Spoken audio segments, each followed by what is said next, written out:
বলতে পারবো না। বাদশা তখন ডেকে বলে, কেন তোমরা নাকি গায়েব জানো? কি জানো? গায়েব জানো, গায়েবের খবর তোমরা নাকি বলতে পারো? বলে তো বাবা, আল্লাহ ছাড়া পৃথিবীর কেউ কি গায়েব জানে? জোরে বলে, কেউ জানে? আমাদের দেশেও দেখবেন মাঝে মাঝে অনেক লোক বলে আমি গায়েব জানি।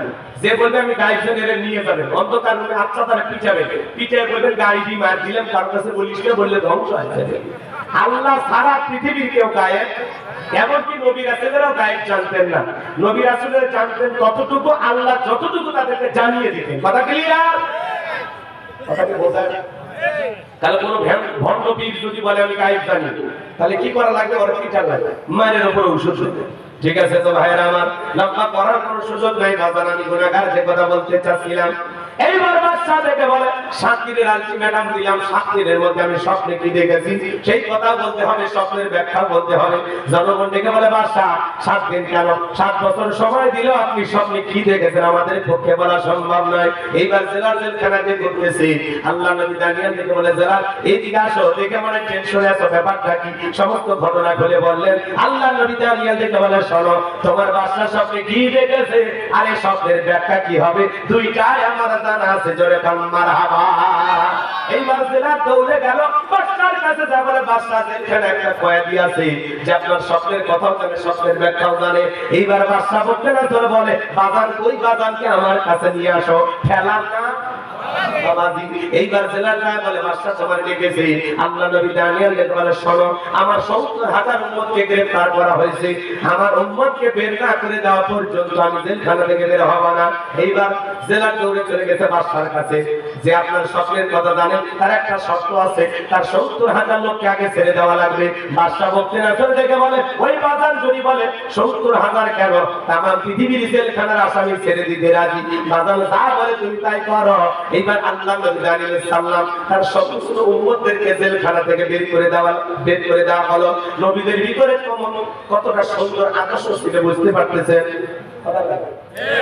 উম্মতকে জেলখানা রেখে নবী একা বের বলেন। এজন্য নেতৃত্ব যদি শেখা লাগে, নেতাগিরি যদি শেখা লাগে, নবীদের কাছ থেকে শেখা লাগে। আপনি বলতো সলিমুদ্দিনের নামে মিছিল করতে লালমনির হাতে দৌড়ান, যে নেতা পাইকে একটা নেতা পাইছে একটা ট্যাবলেট খান, ট্যাবলেট খান যেখানে আমরা আছি সেখানে ট্যাবলেট খান কবরে, তোমরা কেন পড়ে? নেতার মিছিল করতে যায় বলতো ভাইয়ের চরিত্র ফুলের মতো পবিত্র, নামাজ পড়ে এক একটা গাঁজা খাই পাঁচত্ব, ঘুম চুরিতে পাকা ভক্ত, শয়তানের 1 নম্বর ভক্ত, হুজুর যদি খুবই শক্ত চুষে খাই গরিবের ভক্ত। পোস্টার লেখা আছে, গরিবের বন্ধু, ভোট দিয়ে দেখলে গরিবের 5 নম্বর শত্রু। একটা বয়স্ক ভাতার কাটলি বের গেলে 2-4 হাজার খায়, আছে না না? শোনে, ওই নেতার মিছিল করতে যায়, মনে করেন মিছিল থেকে 105 জনকে পুলিশ গ্রেফতার করে নিয়ে গেল, নেতার সাথে ছিল। নেতা তো জেলখানা শ্বশুর বাড়ি, সকালে ঢোকে বিকেলে বের হয়, কথা বোঝা গেল? কিন্তু আপনি গরিব মানুষ, ইচ্ছে চালু ভ্যান চালু, নেতার মহাপতি মিছিল করতে গেছেন। নেতা যদি ভালো মানুষ হইতো, দেখে বলতো, আমার একটা কর্মী জেলখানায় থাকা অবস্থায় আমি নেতা বাহিরে যাব। যেই নেতা আপনার দুঃখে কাঁদবে, আপনিও সেই নেতার দুঃখে কাঁদবেন। যে নেতা আপনার সুখে হাসবে, আপনিও তার সুখে হাসবেন। যে নেতা আপনার বিপদে পাশে দাঁড়াবে, সেই নেতার বিপদে আপনিও পাশে দাঁড়াবেন। কিন্তু যে নেতা আপনাকে বিপদে ফেলা চলে যায়, এমন নেতার পিছনে মিছিল মিটিং কইরা বউ বাচ্চাকে বিপদে ফেলা যাবে। একদিন রোজগার না করলে আপনার পরিবারের মধ্যে খাবার তুলে দেওয়ার কেউ নাই, বিদায় মিছিল করলে বুঝে যাবে। কথা কথা, যাতে আপনি 6 মাস জেলখানা থাকলে আপনার পরিবারের মধ্যে খাবার তুলে দেওয়ার মতো মানুষ থাকবে। কি বুঝতে পারছেন? তার পিছনে লাফানো যাবে না, বুঝে লাফানো যাবে। আর লোক ভালো না পাইলে লাফানোরই দরকার নেই। কথা ক্লিয়ার? চলেন না বাজার সামনের দিকে যাই। এইবার আল্লাহ নবী দানিয়েল সালাম জালাম বাদশা বক্তরের দরবারে প্রবেশ করবেন। নিয়মটা হলো, যত মানুষ প্রবেশ করে মাথা নত করে, আল্লাহর নবী কি কোন জালেমের কাছে মাথা নত করতে পারে? ইয়া নাবুদু ওয়া ইয়া নাস্তাঈন, আমরা তোমার ইবাদত করি, তোমার গোলামি করি, সাহায্য তোমার কাছে চাই। এই মাথা আল্লাহ ছাড়া পৃথিবীর কারো কাছে নত করা যাবে না। কোন মাজারে নত হবে না, পীরের পায়ে নত হবে না, নেতার পায়ে নত হবে না, মুসলমানের মাথা নত হবে শুধুমাত্র মসজিদে। কথা ক্লিয়ার? চলেন না বাজার সামনের দিকে যাই। এইবার আল্লাহ নবী আলাইহিস সালাম দেহটাকে আপনার সাথে ধরলেন, মাথাটাকে উঁচু করে সুন্দর করে দরবারে প্রবেশ করলেন। এমন দৃশ্য দেখার পরে বাদশাহ বলতেন আসরটিকে বলে বাজান, যত মানুষ দরবারে ঢোকে মাথাটা নত করে, তুমি কেন মাথা নত করলা না? আল্লাহ নবী দানিয়েল থেকে বলে বাদশাহ, যে আপনার স্বপ্নের কথা আমার মাথার মেমোরিতে সেভ করে দিয়েছে, তার কথা হলো তাকে সারা পৃথিবীর আর কারো কাছে মাথা নত করা যাবে না। আমি যদি মাথা নত করতাম, আপনার মতো যদি স্বপ্নের কথা ভুলিয়ে দিত, আপনিও টেনশনে মারা যেতেন, আমাকে মেরে ফেলতেন। তখন থেকে বলে বাজার, আসলেই তোমার মাথায় বুদ্ধি আছে। আর হারাকা নবীরা জ্ঞানী হবে না হবে কি জাহেলেরা? এইবার নিজে চেয়ার থেকে উঠলেন, আল্লাহ নবী আলাইহিস সালামকে চেয়ারে বসায়া দিলেন। তাহলে জেলখানা থেকে বের করে চেয়ারে বসায়া দেয় তিনি কে? আজকে যদি আল্লামা সাইদি হুজুর বেঁচে থাকতো, তারও চেয়ারে বসায়া দিত তিনি কে?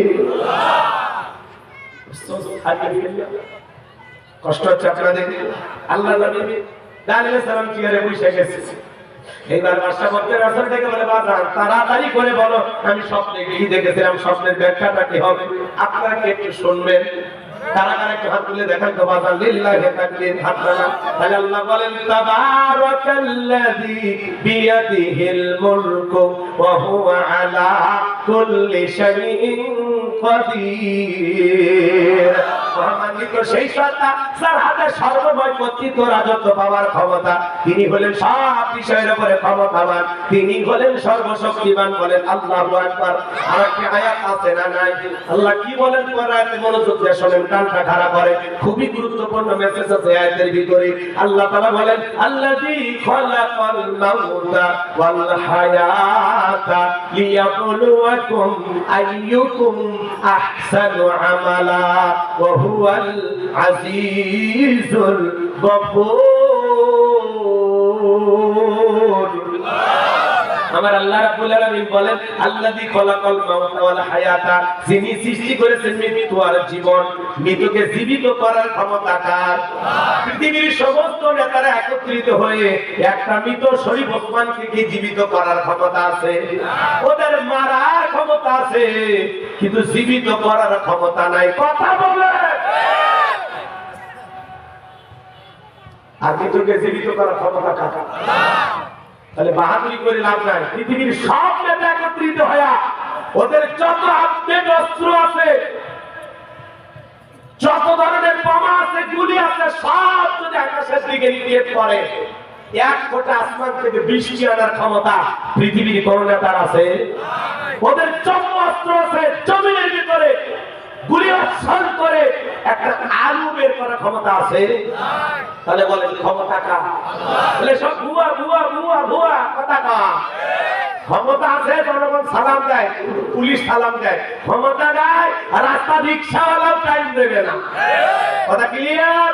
শোনেন শোনেন শোনেন, আল্লাহ আল্লাহ আমাদেরকে কত সুন্দর করে আমাদের মালিক জানায় দিচ্ছে। আল্লাযী খলাকাল মাউতা ওয়াল হায়াতা, যিনি সৃষ্টি করেছেন মৃত্যু আর জীবন। লিয়াবলুয়াকুম আইয়ুকুম আহসানু আমালা, আমি আল্লাহ পরীক্ষা করে দেখব আমলের দিক দিয়ে কার আমল কত বেশি উত্তম, কার আমল কত বেশি ভালো। যার আমল ভালো তার আখিরাত ভালো, যার আমল খারাপ তার আখিরাত হয়ে যাবে বরবাদ। আল্লাহ তাআলা দুনিয়াতে পাঠাইছেন আপনাকে আমাকে পরীক্ষা দেওয়ার জন্য। প্রত্যেকটা সেকেন্ড, প্রত্যেকটা মিনিট, প্রত্যেকটা ঘন্টা, প্রত্যেকটা দিন, প্রত্যেকটা মাস, প্রত্যেকটা বছর, প্রত্যেকটা যুগ, হায়াতের জিন্দেগির প্রত্যেকটা দিন পরীক্ষা চলছে আপনার। আপনি ঘুমায় আছে, ঘুম থেকে ওঠেন, আল্লাহ বলেন আমি আল্লাহ পরীক্ষা করে দেখবো আমলের দিক দিয়ে তার আমল কত বেশি ভালো, কে কত বেশি আখিরাতের জন্য উত্তম কিছু জমাইতে পাইছে, তার পরীক্ষা কতটুকু ভালো আল্লাহ এটা দেখবেন। গভীর মনোযোগ দিয়ে শুনবেন বাজান। আয়াতের প্রথম দিকে একটু খেয়াল করেন, আল্লাহ বলেন আল্লাযী খলাকাল মাউতা ওয়াল হায়াতা, যিনি সৃষ্টি করেছেন মৃত্যু আর জীবন। আল্লাহ তাআলা সর্বপ্রথম মৃত্যুর কথা কেন বললেন বাজান? এই দুনিয়াতে আসার একটা সিরিয়াল আছে, যাওয়ার কিন্তু কোনো সিরিয়াল নাই। দাদা আসছে, দাদার পরে বাবা আসছে, বাবার পরে আমি আসলাম, আমার পরে আমার সন্তানেরা আসলো। কিন্তু যাওয়ার বেলায় দাদার আগে নাতি চলে যায়, বাবার আগে সন্তান চলে যায়, বাবার কাঁধে সন্তানের লাশ। এটা পৃথিবীর সবচেয়ে ভারী বোঝা। কথা বলুন, একটা সন্তান দুনিয়াতে ভূমিষ্ঠ হবে 9-10 মাস আগে খবর পাওয়া যায়, কিন্তু একটা মানুষ বিদায় নেবে 9 সেকেন্ড আগেও জানি না কার কখন কোথায় মৃত্যু হবে। কথা বলেন ঠিক কিনা?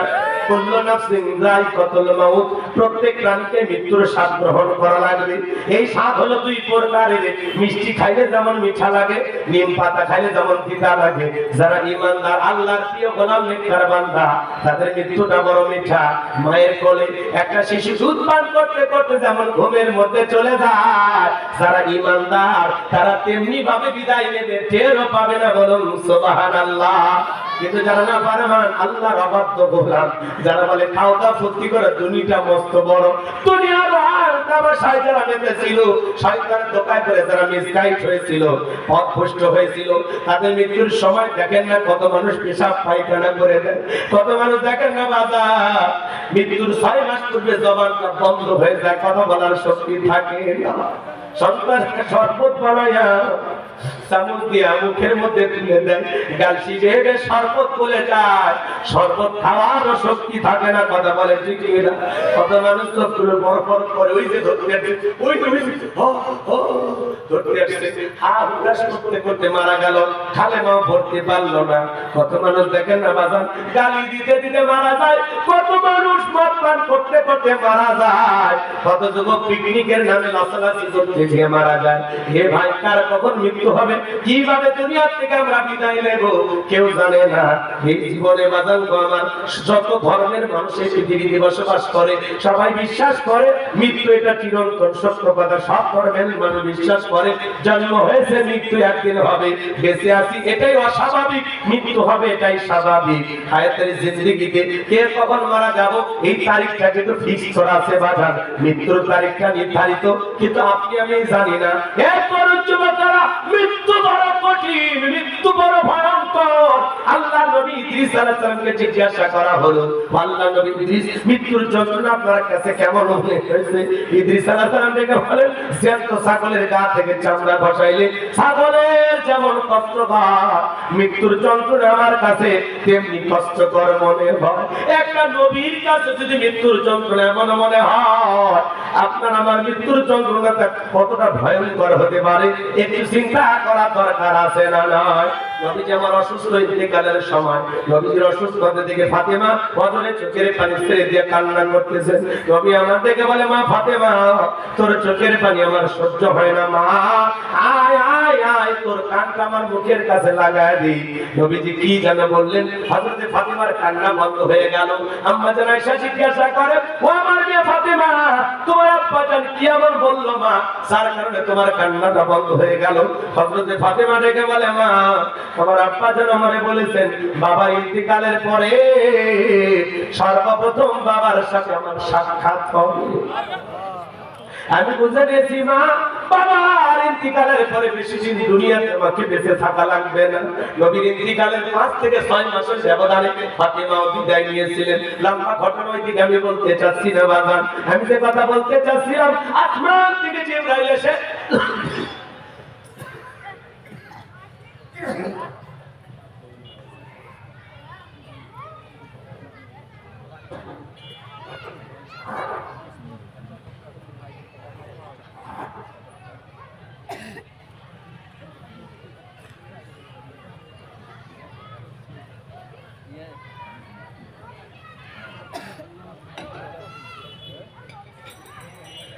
জিবরাইল এসে বলে, নবী সালাম দিলেন।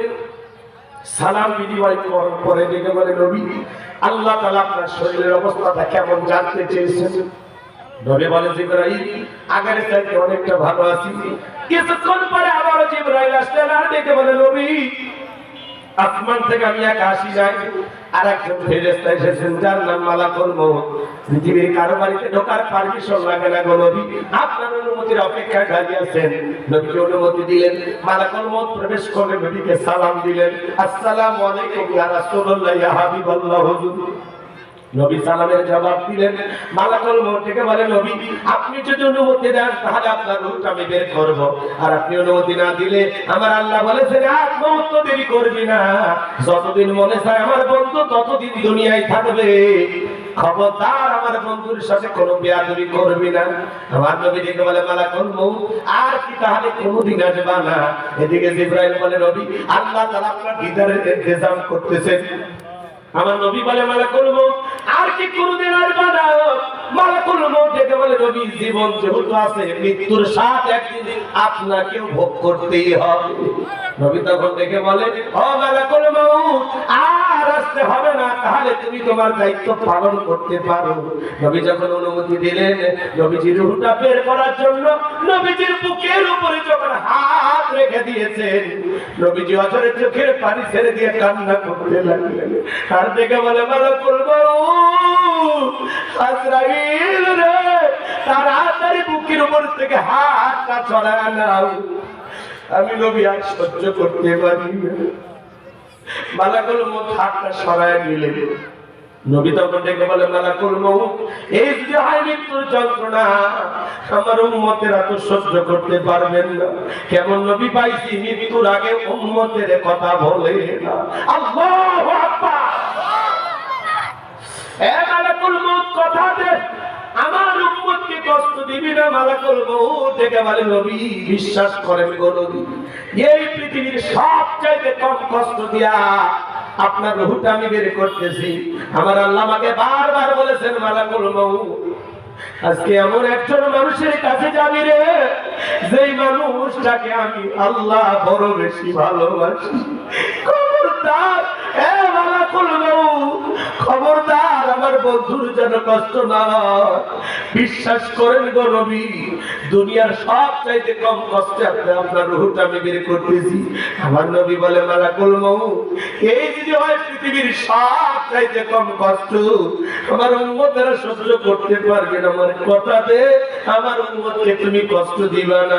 মালাকুল মউত ডেকে বলে নবী আপনার উম্মতের মধ্যে যারা আল্লাহর বিধান মোতাবেক চলবে, আপনার রেখে যাওয়া আদর্শ মোতাবেক চলবে, যারা হবে নেককার মুমিন মুত্তাকি, কথা দিলাম গো নবী, তাদের রূহটা বের করার সময় আমি ইহসান করব, যাতে তাদের কম কষ্ট হয়। বলেন আল্লাহু আকবার।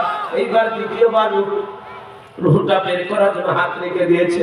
আমার নবী আবারও কাঁদে আর বলে মালাকুল মউত আর সহ্য হয় না, হাত সরায় নাও। আমার কাছে মনে হয় উহুদ পাহাড় আমি নবীর বুকের উপরে চেপে ধরা হয়েছে। নবীর যদি মৃত্যুর যন্ত্রণা এমন মনে হয়, ও লালমনির হাটের মুসলমানেরা, আপনার আমার মৃত্যু কতটা ভয়ঙ্কর হতে পারে শুনে যান। নবীজির রূহটা বের করার জন্য যখন তৃতীয়বার হাত রেখে দিয়েছেন, নবীজির রূহটা বের হয়ে যাবে, এমন মুহূর্তে নবীজি কয়েকটি কথা বললেন, উম্মতের উদ্দেশ্যে বলে গেলেন, ও আমার উম্মতেরা, আসসালাত আসসালাত, নামাজ নামাজ নামাজ ফেরো না। নবীজির রূহটা বের হয়ে যাচ্ছে, নবীজির ইন্তিকালের সময় নবীজির রূহটা বের হয়ে যাচ্ছে। এমন সময় নবীজি কয়েকটি কথা বললেন, এর মধ্যে আমার উম্মতের উদ্দেশ্যে বলে গেলেন, আমার উম্মতেরা, আসসালাত আসসালাত, নামাজ নামাজ নামাজ ফেরো। নবীর জীবনের শেষ কথাটা কি আমরা আমল করতে পারবো? জোরে বলেন পারবো? কারা কারা 5 ওয়াক্ত সালাত আদায় করবেন? আল্লাহকে হাত তুলে দেখেন, আল্লাহ আমাদের সবাইকে 5 ওয়াক্ত নামাজি বানায় দেন। জোরে বলেন আমিন। আর একটু জোরে বলেন আমিন। আমরা রাসূলের জীবনের শেষ কথাটা আমল করব ইনশাআল্লাহ। আমার ভাইরা বলছে হুজুর মুনাজাত দিয়ে দেন, যেহেতু নামাজের সময় হয়েছে। আরো কথা কিছু বলার ছিল, যেহেতু সময়টা কম হয়, দিনের বেলায় তো আরো অনেক কিছু বলা দরকার। এই জায়গাতে আরো কিছু পয়েন্ট বসে, এখন আমরা দোয়া করে দেব। মূল কথা হলো এই দুনিয়াটা কিন্তু থাকার জায়গা না। আমরা দুনিয়াতে আসছি আখিরাতে সওদা করার জন্য, আখিরাতের মাল সামান নেওয়ার জন্য। এই পৃথিবীর জমিনে যত বেশি আখিরাতের অ্যাকাউন্টের জন্য সব জমানো যায়, যত ভালো নেক কাজ করা যায়, যত বেশি ভালো আমল করা যায়, পরকালে তত বেশি ভালো থাকবে। এই জন্য রাসূল আকরাম সাল্লাল্লাহু আলাইহি সাল্লাম বলেছেন, ক্বালা রাসূলুল্লাহ সাল্লাল্লাহু আলাইহি ওয়াসাল্লাম, ইন্নামাল কুবরু রাউদাতুম মিন রিয়াদিল জান্নাহ আও হুফরাতুম মিন হুফারিন নার। রাহু তিরমিজি। রাসূল বলেছেন, যে ব্যক্তির আমল ভালো, মৃত্যুর সঙ্গে সঙ্গে আল্লাহ তার কবরটাকে জান্নাতের বাগান বানায় দিবেন। চিৎকার মেরে বলুন সুবহানাল্লাহ। আর যে ব্যক্তির আমল খারাপ আর হুফরাতুম মিন হুফারিন নার, তার কবরটা হবে জাহান্নামের আগুনের গর্ত, যে গর্তের গভীরতা একটা পাথর ছেলে দিলে 70 বছর লাগে নিচে পড়তে। আল্লাহ না করুক আপনার আমার অপরাধের কারণে, গুনাহের কারণে আসমান জমিনের মালিক বেজার হইয়া গর্তে যদি ফেলে দেয় কতটা কষ্ট হবে একটু বুঝে নেবেন। এজন্য বাজার ওই জাহান্নামের এক ইঞ্চি জায়গা ফাঁকা নাই যার মধ্যে আগুন নাই। ইন্নাহা সাআত মুস্তাকাররা ওয়া মুকামা, নিশ্চয়ই আবাসস্থল হিসেবে বসতির জায়গা হিসেবে ওই জাহান্নাম কতটা নিকৃষ্টতম একটা স্থান। জাহান্নাম সুখের জায়গা না, এটা যন্ত্রণার কারখানা। কবর বড় কঠিন জায়গা বাজার। যারা গুনাহে কবরে যাবে ফামাই আমাল মিসকালা যাররাতিন খায়রান ইয়ারা ওয়া মাই আমাল মিসকালা যাররাতিন শাররান ইয়ারা। বান্দারে তুমি যদি অনুপরিমাণে আমল করো, যারা পরিমাণে নেক আমল করো, আল্লাহ ওইটাও আমলনামায় তুলে রাখবে। আবার তুমি যদি যারা পরিমাণ অনুপরিমাণে গুনাহ করো, আল্লাহ ওইটাও আমলনামায় তুলে রাখবে। আর যারা গুনাহে অন্ধকার কবরে যাবে, ওই কবরে ডানের মাটি বামে চলে যাবে, বামের মাটি ডানে চলে যাবে, এমন করে সাপ দেবে এক পাঁজরের হাড় অন্য পাঁজরে ঢুকে যাবে। কবরে থাকা বিষাক্ত সাপ একবার সবল মারলে দেহ থেকে মাথা পর্যন্ত বিশেষ যন্ত্রণা, দেহটা চলে যাবে, অসহ্য যন্ত্রণা। কবরে থাকা অন্ধ ফেরেশতা চোখে দেখে না, কানে শোনে না, হাতুড়িতে আঘাত করবে, দেহটা চূর্ণ বিচূর্ণ হয়ে যাবে। কবর ভালো জায়গা না, ভালো তাদের ভালো আমল করে যাবে যারা। এই কবরে যারা গুনে নিয়ে যাবে তাদের যে কত কষ্ট হবে। ওই যে কথায় আছে যার মাথা তার ব্যথা। হাত যদি আগুনে পুড়ে যায় এই যন্ত্রণা আমার বিবি পাবে না, সন্তান পাবে না। হাতটাও যার, আগুনে জ্বলার যন্ত্রণাটাও তার। আপনার কবরে আপনি যাবেন, আমার কবরে আমি যাব, আমার হিসাব আমি দেব, আপনার হিসাব আপনি দেবেন। হে বাবান আসুন না, মরণ আসার আগে আল্লাহর ডাকে সাড়া দেওয়ার আগে 2 মিনিট হিসাব করি যে কতটুকু নিয়ে আমল করলাম, এটুকু নিয়ে আমল দিয়ে পরকালে পারি হতে পারবো কিনা। দুনিয়ার সফরে গেলে একটা ব্যাগ রেডি করেন, প্রয়োজনীয় কাপড় থাকে, ডায়েরি থাকে। 7 দিনের জন্য কক্সবাজার ঢাকায় গেলেন, একটা ব্যাগ লাগে। আপনি আমি পরকাল নামের সফরে যাব, যেই সফরের শুরু আছে শেষ নাই। বাল তুসিরুনাল হায়াতাদ দুনিয়া ওয়াল আখিরাতু খায়রুন ওয়া আবকা। আল্লাহ বলে তোমরা দুনিয়ার জীবনকে প্রাধান্য দিচ্ছ, অথচ আখিরাতের জিন্দেগি গেল চিরস্থায়ী। সেই জীবনের শুরু আছে শেষ নাই। আসুন না একটু নিজেকে ধ্যান নিয়ে চিন্তা করি যে আমলের ব্যাগের ভিতরে নামাজ আছে কিনা, রোজা আছে কিনা, হজ আছে কিনা, যাকাত আছে কিনা, পিতামাতার খেদমত করেছেন কিনা, বিবির হক আদায় করেছেন কিনা, এই দুনিয়াতে আত্মীয় স্বজনের হক আদায় করেছেন কিনা, প্রতিবেশীর সাথে ভালো আচরণ করেছেন কিনা। আসুন না আল্লাহর কাছে হিসাব দেওয়ার আগে নিজে 2 মিনিট ভাবি যে আমার এমন কোন নেক আমল আছে যে নেক আমল দিয়ে আমি পরকালে নাজাত পেতে পারি। এমন কোন নেক আমল আছে? আসুন না বাজার আমরা নেক আমলের প্রতিযোগিতা করি, ভালো আমলের প্রতিযোগিতা করি। যত বেশি পারি, সময় আছে এখনো সেজদা দেওয়ার, সময় আছে এখনো কোরআন পড়ার, সময় আছে এখনো নেক আমল করার, সময় আছে এখনো তাসবিহ পড়ার। কবরে যারা গেছে একটা সেজদা দেওয়ার জন্য কান্না করতেছে। 5 ওয়াক্ত আযান হয়, আপনি মসজিদে যান না, জুমার দিনে 2 রাকাত পড়ে নিজেকে পাক্কা ইমানদার দাবি করতেছেন। করে না ফরমান, শুধু 2 রাকাত পড়লেই তো ইমানদার হওয়া যায় না, শুধু জুমা পড়লেই তো ইমানদার হওয়া যায় না। আসর, মাগরিব, এশা, ফজর, এই যে 5 ওয়াক্ত আল্লাহ ফরজ করে দিয়েছেন, কেন করতেছেন না? শয়তান আপনার উপরে বিজয় লাভ করেছে। যারা মসজিদে যায়, সিজদা দেয়, শয়তান বেজার হয়, আর যারা যায় না এদের উপরে শয়তান খুশি থাকে। তাহলে আপনি নামাজ না পড়া মানে শয়তানকে খুশি করা। কথা কি বুঝতে পারছেন? আর শয়তানকে নিয়ে জাহান্নামে কিছু ঘটনা আছে, দিগার বলার সুযোগ নাই। আল্লাহ বেঁচে রাখলে কোন মাহফিলে আমি বলবো যে শয়তানের সাথে এই জাহান্নামীদের একটা আলোচনা আছে, খুবই গুরুত্বপূর্ণ। শুনলে মজা লাগবে, আবার কষ্টও লাগবে। এই কথাগুলো আসলে জানা দরকার মানুষের, কিন্তু সময় না থাকার কারণে আজকে আমি বলতে পারলাম না। যতটুকু আলোচনা হয়েছে আল্লাহ বক্তা শ্রোতা উভয়কে আমল করা তৌফিক দান করেন। এখানে আযান দিয়ে যাদের উযু আছে এখানে আমরা নামাজ